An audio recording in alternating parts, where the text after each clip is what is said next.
Bismillah, wassalatu wassalamu ala rasulillah. Jemi tek fetavat e Sheikhul Islam Ibn Tejmjes rahimahullahu ta'ala në dersin e kaluar, domethënë pak para Ramazanit, kemi përfunduar kapitullin e gjenazës. Sonte me lejen e Allahut subhanahu wa ta'ala e kemi kaptinën e zekatit. Kaptina e zekatit. Si pike 491, Sheikhul Islam Ibn Tejmje rreth zekatit thot se nuk është detyrim zekati për borxhin afatgjat. Për borxhin afatgjat. Disa për ulemave kanë thonë nëse i ki borx, nëse të ka dikush ty borx, atëra duhet me dhon zekatin për çatë borx apo nuk duhet me dhon. Nëse shpreson që ka më të kthy, je i sigurt që ka më të kthy, atëre jep. Nëse nuk shpreson, ka për shembull vëllezër të caktuar që është problem me kthy borxhin, atëherë nuk e jep zekatin rreth asaj pasunia apo rreth atij borxhi. Pikë tjetër, pasurinë të cilën fëmia ja ka borxh babait është si pasuria e humbur. Do thonë është sikur pasuri e humbur. Nuk lejohet të bëhet hile që të mos jepet zekati e as nuk lejohet thot në detyrimet e tjera. Për shembull, ta zom sot e ke arrit nisabin, vlerën për me dhon zekatin. Edhe duhet me prit 1 vjet. Apo pak para se me mri 1 vjet, e gjen rastin e caktuar një 2 javë, 1 javë, 10 ditë, ku e diune, edhe shkon e blen një banesë. Qëllimi jot është për mos me dhon zekatin që me zbrit në nisab. Me zbrit. E kjo është hile. Kjo nuk lejohet. Mirë po, nëse ti vetë se e ki një jetë me e ble një banes, edhe gjatë tër vitit jetë të hulumtu për me e ble, dhe të ka qillu, para se me dhon zekatin, të ka qillu një ofertë e mirë, edhe ti e blen, nuk ka problem.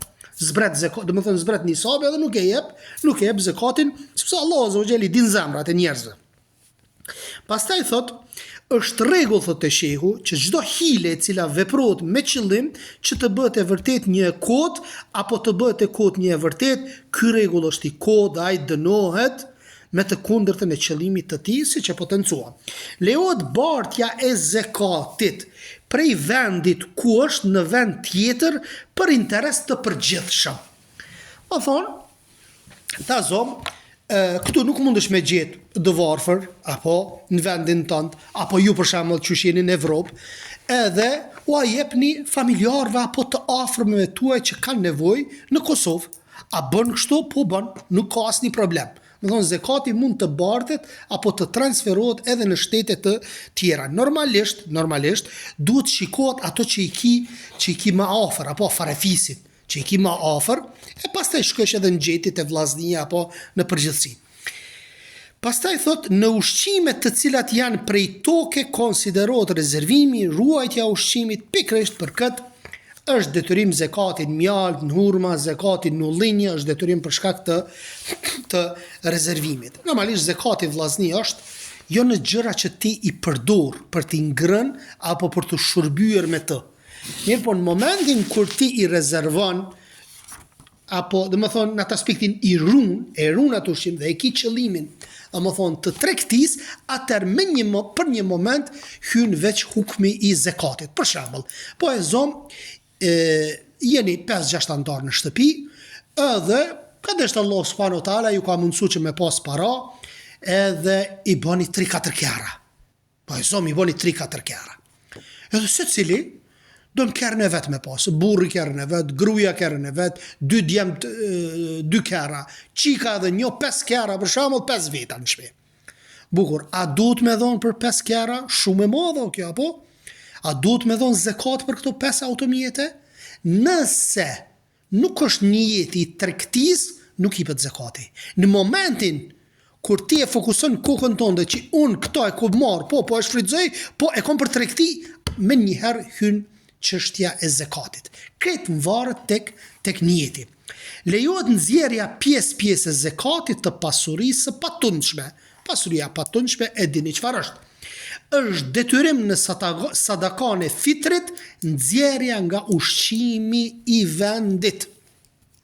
Nuk është kusht në ato ushqime që janë përmendur në hadith pejgamberit alayhi salam, është sunneti pejgamberit alayhi salam që zakatul fitri të nxirret në ushqim, por se jo vetëm në ato tekste, vetëm në ato gjëra ushqimore që janë përmendur në hadith. Po e rëndësishme është që në vend çka përhapet apo çka hohet, do thot në mesin e atij vendi. Po ashtu lejohet të japin më shumë njerëz zakatin e vetë një personi të vetëm. Normalisht kjo lejohet në shumë njerëz, më shumë njerëz. Zakati fitrit është detyrim për njeriu që zotron një sa, 2.5 kg zakonisht, ushqim në ditën dhe natën e bajramit. Sa më afër bajramit, çaq më mirë është që me i shpërnda zakatul fitrin i cili duhet të jepet në ushqim dhe mesatarja është një sa, atëri bie 2.5 kg, disa kanë thonë 2 kg varsisht, për shembull, qoftë prej millit, qoftë gruni më shumë, milli më pak, e kështu me radhë. Ai i cili nuk mund të nxjerr fitr në kohën e detyrimit, domethënë para bajramit, duhet ta jap kur ti lehtësohet më vonë. Nuk e dha, i kaloi vakti, duhet ta jep. E jep. Ai pranohet as i pranohet, është çështje tjetër. Normalisht pejgamberi sa ka thonë, atëherë është kjo sadaka e thjeshtë. Pastaj thot, zgjodhi mendimin Sheikhul Islam Ibn Taymija se në stolit të cilat i bartin gratë nuk ka zakat, dhe këtë mendim e ka edhe Sheikh Albani rahimullahu taala. Dhe më thonë, nëse një grua i ka mbi 85 gram ari që hyn tek nisabi i zakatit, mirë po ato i shfrytëzon, i qet në për trup. Ka gra që i kanë qef dukatnet. Shumë. Zakonisht është natyra e femnës që i dën dukatin. Edhe i qet shkon në për darsme halal ku janë dhe i mbush krejt trupin me dukat. Më thë shërbet me atë dukat, edhe pse e ka mbushur nisabin. Nuk e jep zakatin, sipas Sheikhul Islam Ibn Taymijës, këtë mendim e përfaqëson edhe Sheikh Albani rahimahullahu taala, edhe pse një pjesë tjetër e ulemave thonë që nëse mbushet, domethënë nisabi, edhe nëse i shërben, duhet të jipet Allahu taala alem. Është e urryer të shkruhet nga Kurani në monedh. Domethënë, në për pare, apo këto që janë të letrës, apo pare që janë të hekrit këto, që janë ma të vogla, dhe më thonë monedha ma të vogla, është e urrëtur, thot që mu shkrujt aty ajete kuranore. Normalisht, se mund të nënçmohen, apo fjallë të Allahut subhanahu wa ta'ala. Dhe për atë arsye, fjallë të Allahut duhet të janë, dhe më thonë të ruajtura. Lejohet të nxirret vlera para parë me të holla nëse ka dobi në këtë. Nëse ka dobi në këtë, e lejon Sheikhul Islam Ibn Taymija rahimahullahu taala, por se sunneti është që domethënë të jipet, do thos zakatul fitri të jipet në realisht për zakatin, kjo ka fjalën, nuk e ka për zakatul fitrin. Ai i cili nuk e shfrytëzon zakatin në rrugt të Allahut, nuk duhet të jepet prej tij. Sepse një pjesë e zakatul fitrit prej atyre kategorive që i ka përmend Allah subhanahu wa taala në Kur'an, është dhe pjesa e ajetit fundit wa fi sabilillah, më thonë në rrugt të Allahut subhanahu wa taala, dhe dietarët e kanë komentuar, kanë thonë dhe kjo është për mujahidin, për armatosin e mujahidit, apo hyn tek fi sabilillah. Dërsa disa prej dietarëve kanë zgjeruar shumë këtë çështje. Dhe fi sabilillah kanë fut për çështje davetit, jo librat, jo në kompjuteri, jo kamera, jo mja dhon xhamis, domethënë jo rrugës, jo andej, jo knej. Kjo nuk është e sakt. Nuk është e sakt. E vërteta është që wa fi sabilillah është dietarët e kanë komentuar dhe kanë thënë që është për qëllim mujahidin rrugt të Allahut subhanahu wa taala. Zakati duhet të jepet të gjithëve nga 8 llojet e cekura, nëse nuk ka nga të gjithë, atëherë ju jepet atyre të cilët janë. Nëse nuk ka asnjë nga 8 llojet e njerëzve, pasuria e zakatit transferohet në vend tjetër. Domethënë siç tham, lejohet mu transferu në vend tjetër. Hashimit i lejohet të marrë zakatin e hashimive, domethënë fis. Pastaj thot lejohet që punëtorit të jipet zakati nëse nuk i del rroga e tij. je punëdhënës dhe ti ja ke caktuar një rrogë të caktuar punëtorit tënd dhe ati nuk po i del. Nuk po i del dhe thot kjo pak. Atër lejohet pronari i një firme të caktuar mi adhon punëtorit vet zekatin dhe nuk ka problem në këtë gjë. Nuk lejohet i jepet zekatin njeriut për të cilën e ke detyrim të kujdesesh për të. Përpos nëse nuk mundesh të kujdesesh për të. Falja borxhit borxhliut i cili nuk mund ta kthej borxhin nuk mjafton që të zëvendësoj vet zekatin. Nuk lejohet që të japësh zekatin borxhliut me kusht që të kthej borxhin. Se disa çfarë thon? Thot mi ka filoni 2-3 euro, borx s'po mund me mi kthy, atëherë unë zekatin s'pja jap filonit, apo po ja jap, mirë po me kusht po i them. Po i them që kthema borxhin. Kjo kështu nuk lejohet. Te shehu lejohet të fal një sasi të borxhit dhe kjo sasi të jetë zekat i këtij borxhi. Lejohet që nxënësi të diturisë të jepet zekati që të blej libra. Më thonë, pse se ka nevojë me studiu.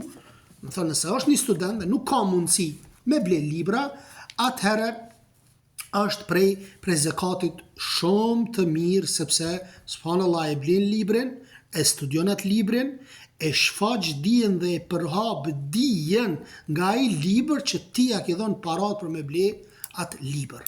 Kjo është investim subhanallahu në këtë botë edhe në botën tjetër. Për atë arsye investimi më i mirë është investim që është rrjedhse vllazni. Çdo herë mendoni investimin me bën me një çështje që është rrjedhse. Me një çështje që është rrjedhse. Unë kam thonë ka pas vllazni që kanë dhënë zekatin. Shumë më mirë është për shembull një person i caktuar që ja ka nis një shtëpi me ndreq, edhe nuk po mund me arrit me e kry shtëpinë. Më mirë jepja kimi dhon për shembull 3-4.000 euro, 5.000 euro, ku e diune. Më mirë jepja një personit, le të hin shtëpiaj, 2-3.000 euro, 5.000 euro sa kimi dhon. Ai le të hin shtëpi dhe në vazhdimsi ty të vinë sevapet, se sa me nda ato në 10 pjesë ka 500 euro, ja jep, ai i han që ato shqem edhe kryet puna. Ti po kryen punë subhanallahu te një person. Edhe i kini sadaka rrjedhse me një aspekt. Sado që ai rrin atë shtëpi, sado që ai familjarët e vet i ka aty, ty të shkojnë sevapet me lena Allah subhanahu wa taala, e njëjta gjë është edhe ndavet.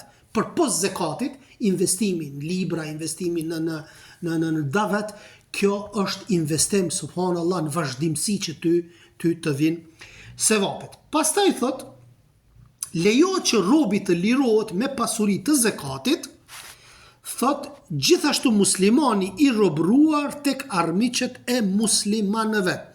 Ai i cili nuk ka mundësi të bëj haxhin për shkak të skamjes, Sheikhul Islam Ibn Taymija thot i jepet zekati për ta bërë haxhin. Subhanallahu.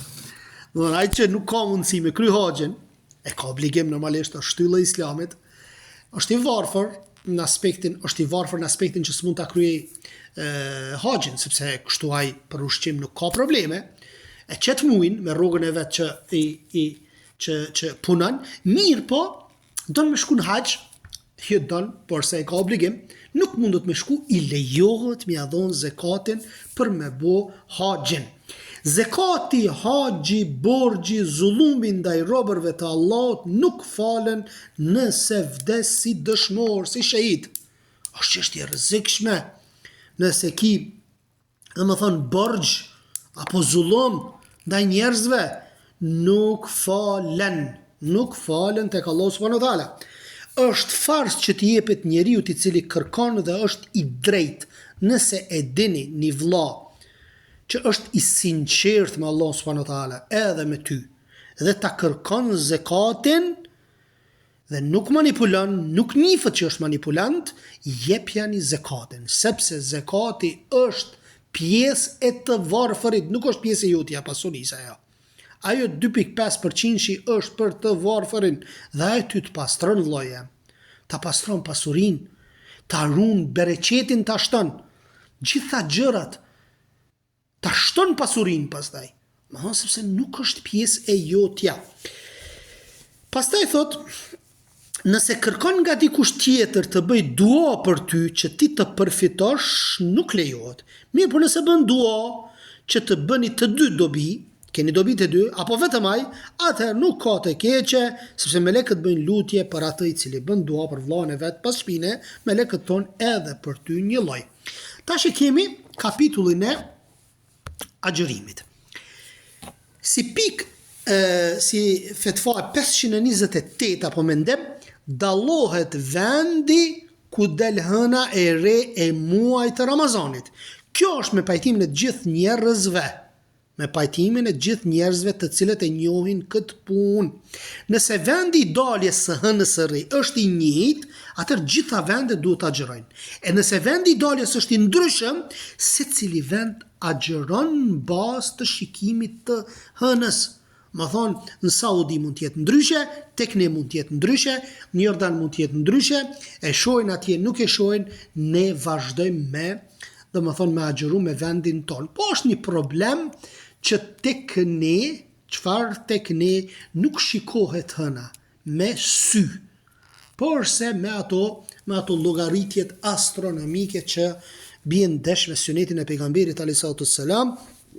Përkundër asaj, ata marrin përgjegjësinë tek Allahu subhanahu wa taala dhe ne kemi hadithin e përgjithshëm që duhet të agjërohet me miletin aty ku agjëron apo me vendin kur ti agjëron dhe duhet bëhet bajrami me ata që bëjnë bajram. Pastaj thot, nëse ndonjëri e sheh hënën e re, por nuk i pranohet dëshmia, nuk e ka detyrim as ai e as të tjerë që ta agjërojnë, t'ia marrin dëshminë atij, por agjëron së bashku me njerëzit e tjerë dhe e prish agjërimin me ta. Niyeti, thot, e pason detyrinë, pra atij që i kalon nëpër mend se është agjërues të nesërmën, vetëm se e ka bërë niyetin. Kjo është një kundërshtim ndaj atyre të cilët ndë thot e bën niyetin me ujë. Keni pa tek ne, po alhamdulillah është për hap suneti, është për hap e mira që plot prej njerëzve, prej agjëruesve nuk e bëjnë këtë bidat, pak para se me arrit tek imsaku, pak para se me ardhi imsaku, atëherë ata e marrin një gotë ujë dhe e bëjnë niyet, kjo s'ka bazë në sunetin e pejgamberit sallallahu alaihi wasallam. Po ashtu, mirë po thot çfarë? Thot ajo që të kalon në mendje, ky është niyeti. Nëse ti e ki në mend me agjëru, kry puna. Por edhe kundërsa është e rrezikshme, nëse me vetdije të plot, me bindje të plot, dëshiron ta prishësh agjërimin, ti e ke prish agjërimin. Edhe nëse nuk e pije, nuk e hongër. Sepse me niyet fillon, me niyet prishet. Pastaj thot, nëse agjëron agjërim vullnetar apo të zotimit, pastaj e kupton se është Ramazan, i mjafton kjo nëse nuk ka qenë informuar se ka hyrë muaji Ramazanit. Jetu agjëru sot, si nafile nuk pedin që është dita parë Ramazanit. Edhe pse kjo ka qenë më herët, sot më tash mjetet e informimit është problem, kjo më ndodha. Po themi, sikur. Nëse ndodh, atëherë veç vazhdon e ndryshon niyetin dhe vazhdon farzin. Niyeti me mëdyshje është i vërtet, për shembull, nëse nesër është Ramazan, është fars. Nëse jo, është vullnetar. Ky mendim është një nga transmetimet e Imam Ahmedit. Për shembull, nesër un po agjëroj. Nëse është Ramazan, u kry për një herë, po i ditën e parë Ramazanit. Mirë, por nëse nuk është Ramazan, atëherë po agjëroj nafile. Dhe kjo thot, sipas Imam Ahmedit, thot që kjo lejohet. Është e vërtet, thot, se agjërimi me niyet, thot, të ditës, nëse nuk ka ditur se gjatë natës është detyrim. Gjithashtu thot, nëse tregohet dëshmia vërtet se është parë hëna e re gjatë ditës. Nuk është i pëlqyer agjërimi ditës së dyshimt. Është e pëlqyer që i sëmurri ta prish agjërimin nëse frikësohet prej dëmit që e godet nga agjërimi. Nëse je smut vllaje, mundet me të dëmtu, mos agjëro. Kompenzoje pasi që të shërohesh, ose nëse e ke smundje kronike dhe nuk mund të shërohesh, atëherë paguaje ushqimin. Për mysafirin është më mirë të mos agjëroj, udhëtarin është e papëlqyer të agjëroj nëse dobëson nga xhihadi. Nëse ka luftë, atëherë ti do të jesh më i dobët nëse agjëron. Andaj vazhdo dhe mos agjëro. I bëhet detyrim ta prish agjërimin nëse e pengon nga detyrimet e tjera. Lejohet të bëj niyetin gjatë ditës për të agjëruar agjërim vullnetar nëse nuk e ka prish me diç më parë. Për shembull, mas namazit sabat, e ki falë saban, mas namazit sabat, ke nejt pak, ke flejt, je që pas 2-3 ore, edhe a ka në shpi diçka, jo nuk ka, po vazhde me agjëru. Nuk ka asnjë problem. Agjërimi nafile lejohet kështu me agjëru. Agjërimi farz duhet një ditë përpara apo në syfir me bo njet. Çështjet të cilat e prishin agjërimin janë të caktuara. Pikërisht për këtë shehu sulmet, injeksionet nuk e prishin thot agjërimin. Sulmet që qitë në sy, apo injeksionet pastaj shikohet çfarë injeksioni është, intramuskulare, intravenoze që nuk janë ushqyese në ACL apo glukoz, sheqer apo me kryp, këto e prishin ndërsa të tjerët nuk e prishin, po e shtoj edhe unë një çështje, edhe nitroglicerina që thithet në gjuhë, që është për zemër, për sulmet në zemër, nuk e prishin agjërimin sepse përthithet me njëherë në gjuhë dhe nuk shkon në lukth. Kjo është lehtësim shumë i madh. Edhe inhalimet nuk e prishin agjërimin, ata që kanë astëm, nëpërmjet inhalimit e përdorin, nuk ka asnjë problem me lejen e Allahut subhanahu wa taala. Hijamia, sipas Sheikhul Islam Ibn Taymiyes, thot e prish agjërimin, edhe pse ka llafe në këtë gjë. Është parë që Muhamedi alayhis salam duke qenë agjërueshëm e ka bërë hijamën, por se disa të tjerë thonë që kjo është analusi dispozit, e rëndësishme ka hilaf në këtë çështje. Agjërimi gjunubit është i vërtet nëse ngritë zgjohet gjunub, atëherë lahet dhe pastaj agjëron e vazhdon agjërimin, nuk ka problem. Dalja e medhijit. Medhi janë 3 lloje të ujrave, lëngjeve që dalin nga organi maskullor: meni, medhi, wadi. Meni është sperma që del gjatë aktit intim dhe masturbimit. Ndërsa medhi është kur të mendon apo kur i afrohesh bashkëshortës dhe nuk hin në marrëdhënie, por se del një lloj lëngu para spermës, apo që del ai lëngu, që ky quhet medhi, domethënë nga me një aspekt nga mendimet apo afrimin me gruat, kjo e nxjerr një lloj lëngu që është para spermës dhe kjo nuk e prish thot agjërimin. Thot dalja me dhit nuk e prish agjërimin edhe nëse del pas prekjes apo puthjes. Nëse sulmohet një agjërues, normalisht nuk është e mirë. Nuk është e mirë kur ti agjërueshëm, nuk është e mirë. E dini rastin e hadithit kur një person i moshuar tha am lejo ta puth gruan, tha po. Ky tjetri erdh i riu, tha am lejo, tha jo. Pse se ky mundet me majt vetin plakun, ndërsa i riu s'u e mon vetin edhe mund ta prish agjërimin, mund të bëj marrëdhënie, pastaj duhet dënim. Pastaj thot nëse sulmohet një agjërues i cili falet, është e pëlqyer të thot unë jam agjërues, qoftë agjërimi farz apo nafile. Lejo që agjëruesit nuas erëra të mira, nuk ka si problem. Thot agjërimi personit i cili ha gjatë ditës duke menduar se është natë, është i vërtet, edhe nëse kalon vaktin, nuk e din, e ka ngatruar kohën, nuk ka problem. Gjithashtu ai që bën marrëdhënie duke mos e ditur kohën, apo nga harresa, është i vërtet. Qohet lahat edhe krypuna, kur e kqyr veçati ka kalu, ka hi sabahi. Atëherë qohet lahat, nuk ka si problem. Nëse njeriu vdes duke pasur detyrim të agjëroj, nga zotimi i bër, ka zotu apo ka thonë që kam agjëru kaç dhe kaç, nuk lejohet dëm shpërblimi, por mjafton të agjëroj dikush për të. Pasar se ti, djali, qika, ku e diune, mund të agjëroj për të. Ai cili e prish agjërimin pa arsye, nuk është e ligjshme ta kryej këtë ditë më vonë, sepse adhurimet janë të caktuara me kohë të caktuara dhe humben me kalimin e kohës së caktuar, përveç se me arsye. Valla po më tek, do të prish agjërimin. Hajtë se agjëroj më se s'ka kryej kjo punë. Sikur çështja e namazit. S'pe fali, hajtë se fali kaza. S'ka kaza. Kazaja është vetëm me arsye. Xhaxhumi haron, të ka u vedia, ku e diune, edhe këto janë arsye. Nuk i lejohet burrit t'ia prish agjërimin gruas nëse ajo është duke agjëruar agjërimin farz. Shiko, agjërimin farz, jo agjërimin nafile. Se për agjërim nafile duhet gruaja të merr leje nga burri. Mirë, por nëse i thot ta vënoj agjërimin pasi të filloj, para se të filloj, është mirë për shkak të hadithit të Aishës radhiyallahu anha, është puna e kompenzimit, apo që e ka shtyr Aisha radhiyallahu anha në muajin Shaaban, një muaj para Ramazanit, për shkak të grave, domethënë gratë që kanë menstruacione. Është e pëlqyer agjërimi 3 ditëve nga çdo muaj, agjërimi ditëve të bardha. Agjërimi ditës Arafatit i shlyen mëkatet e 2 viteve. Tash në haxh kur shkojnë haxhilirët, është nata dita e Arafatit, apo është mirë me agjëru sepse të falen mëkatet e 2 viteve vllazni. Vitit të kaluar dhe vitit të ardhshëm që do të vjen. Mirësi e madhe. Dhe Sheikh Albani rahimahullahu taala ka mendimin që fshihen edhe gjunat e mëdha.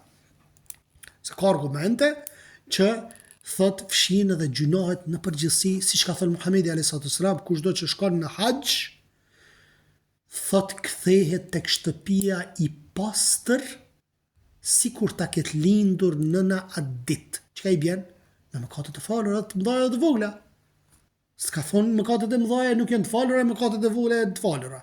Por se ka thonë që do të kthehesh i pastër sikur atë ditë që të lind nona. Subhanallah. Ke bë 30 vjet, 40 vjet, gjatë mëkate i ke bë, por shkon në haxh me lenin Allah subhanahu wa taala, po ti fal Allah azza wa jall gjunat.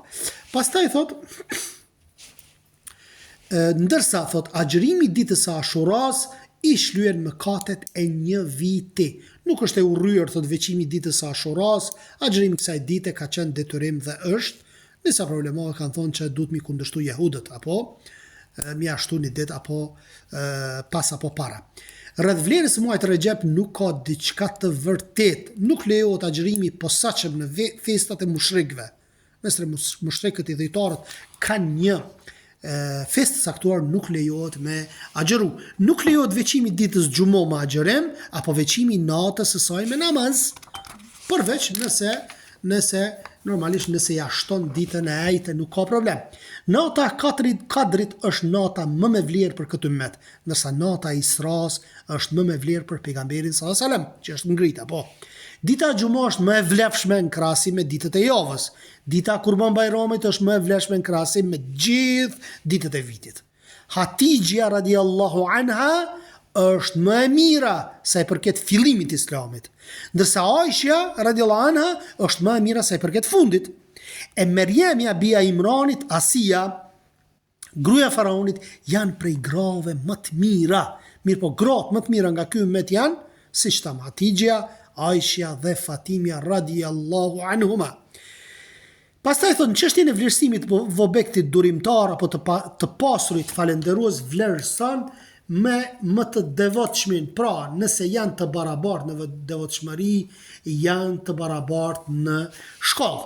Njerëzit e mirë janë më të mirë se melekët. Njerëzit e mirë janë më të mirë se melekët, sa i përket përfundimit të plot, ndërsa melekët janë më të mirë sa i përket fillimit.